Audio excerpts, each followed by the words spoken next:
The administration told us that there were weapons of mass destruction. None were found. Are we heading down that same road now without cold, hard proof? Well, there's a huge difference between the Iranian situation and what happened before the Iraq War. Because in the Iranian case, we have proof from the International Atomic Energy Agency. You know, that's a UN body. And it's not its last report, the report before that, it says, where do we get our intelligence from? From 10 different countries.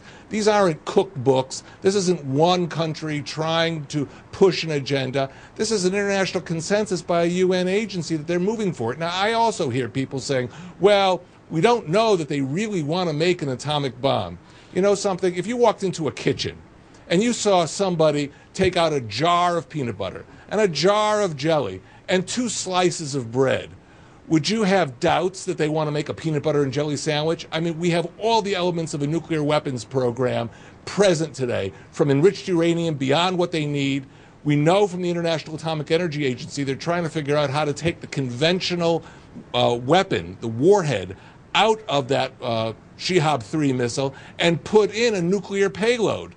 And we know they parade these missiles around Tehran saying Israel must be wiped off the map. And they write it literally in both Farsi and English. So if that doesn't tell you that they're trying to develop a nuclear bomb, first of all to attack Israel, but also our neighbors like Saudi Arabia, then, you know, I don't know what kind of proof you need. What is the American president to do, though, when Iran is coming back saying, we want to resume talks, and Barack Obama knows the American people don't want to get involved in another war? Is he supposed to say, no, we're not going to talk? You know what?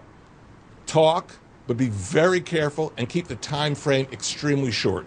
Because if you allow them to drag this out, let's say towards the end of 2012, what would be wrong with that? Well, Secretary of Defense Leon Panetta said by the end of 2012 they're going to have a nuclear bomb.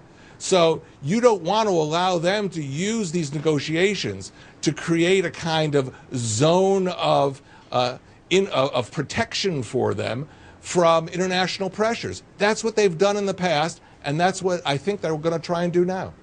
Ambassador Dory Gold, thank you, sir, so much for being here. My pleasure. Well, in Washington, against Iran.